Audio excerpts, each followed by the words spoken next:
Yannick, en plus de l'essai protéagineux, il y a un essai céréal composé de 2 essais et de 3 espèces, si j'ai bien compris. Donc nous avons un essai céréal d'hiver, donc avec 26 variétés de blé tendre, 6 variétés d'orge brassicole et 18 variétés de triticale. Et de l'autre côté, nous avons un essai céréal de printemps avec 7 variétés d'orge de printemps, 4 blés tendres, donc des blés tendres qui sont semés à la fois les mêmes variétés à l'hiver et au printemps, un peu pour comparer les niveaux de productivité à différentes dates de semis.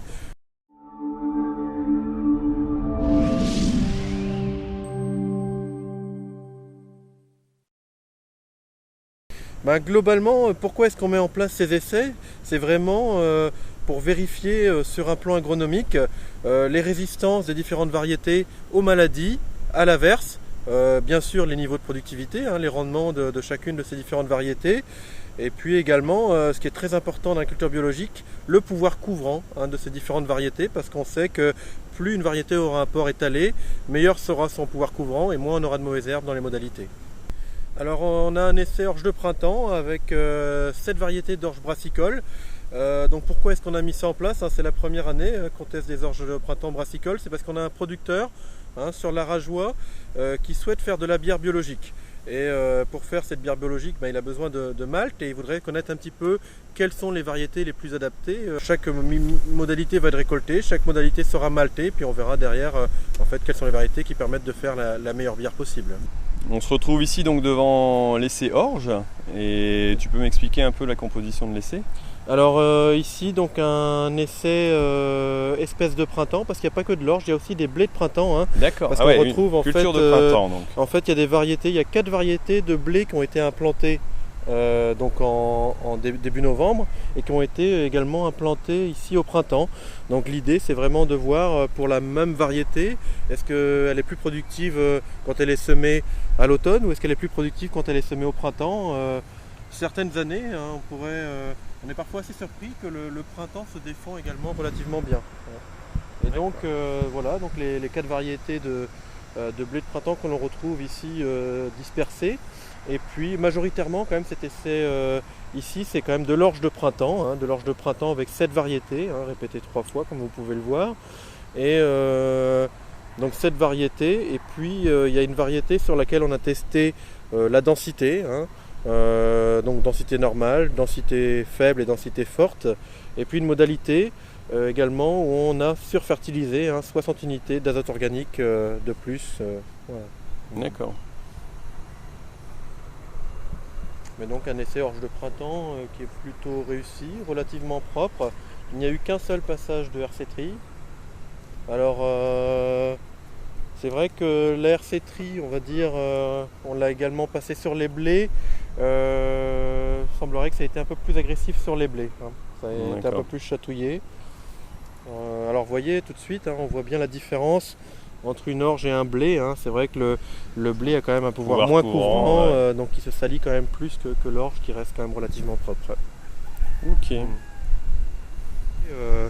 Donc c'est vrai qu'en bio, tout ce qui est versant, tout ce qui est malade, tout ce qui n'a pas un pouvoir suffisamment couvrant, ça va être des variétés qui vont être quand même éliminées. On va essayer de rechercher quelque chose de productif, à la fois productif, résistant aux maladies, résistant à l'averse et assez couvrant. Là on voit qu'il y a certaines variétés qui ont moins couvert et qui se sont plus salies que d'autres, ce qu'on avait vu à l'essai, forcément. Voilà.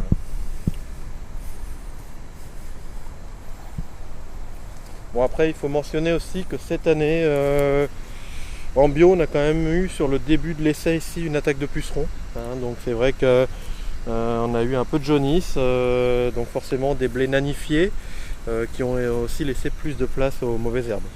Et puis à mentionner également que là ça peut paraître relativement sale, mais pour les bio c'était quand même une année difficile, avec des conditions climatiques qui n'ont pas permis de faire du désherbage mécanique comme on aurait aimé le faire.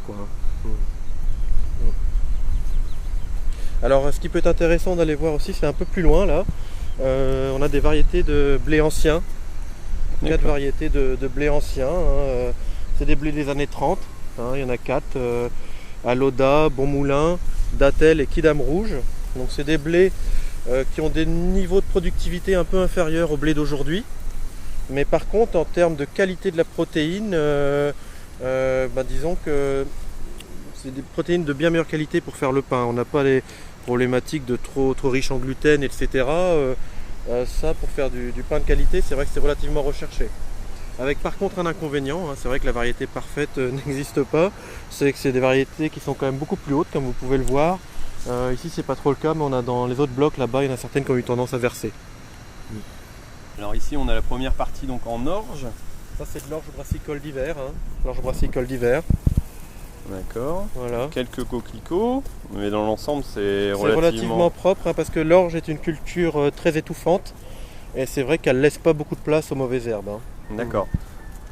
C'est vrai que c'est ce qui avait été remarqué lors de l'essai, la première présentation de l'essai. On avait vu que le fait qu'il y ait une forte population permettait d'éviter justement l'implantation des mauvaises herbes et tout au moins leur pousse, quoi. Donc là ici on arrive dans les triticales. Alors sur les triticales on a eu quand même une forte pression rouille jaune cette année. Là on est par exemple devant la variété Tribeca qui elle semble bien se maintenir vis-à-vis de cette maladie. Elle est quand même relativement saine, mais en voyant une autre ici juste à côté, la Masure, vous voyez c'est beaucoup plus malade. Donc c'est ça aussi qui va être intéressant de voir sur les essais. Les agriculteurs qui viendront pourront voir, ils auront une indication vraiment sur le potentiel de chacune des variétés et puis sur leur résistance aux maladies, quoi. Voilà, RGT Ruminac ici par exemple, vous voyez c'est bien vert, et puis à côté une autre qui est encore un peu plus malade, voilà. Et après ici on a un métail, alors mélange. On a un métail, un mélange de triticale et de pois fourragé. Vous voyez le pois il se développe quand même relativement fortement.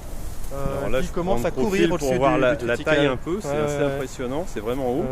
Il court au-dessus du triticale, donc ça c'est plus à destination des éleveurs bien sûr.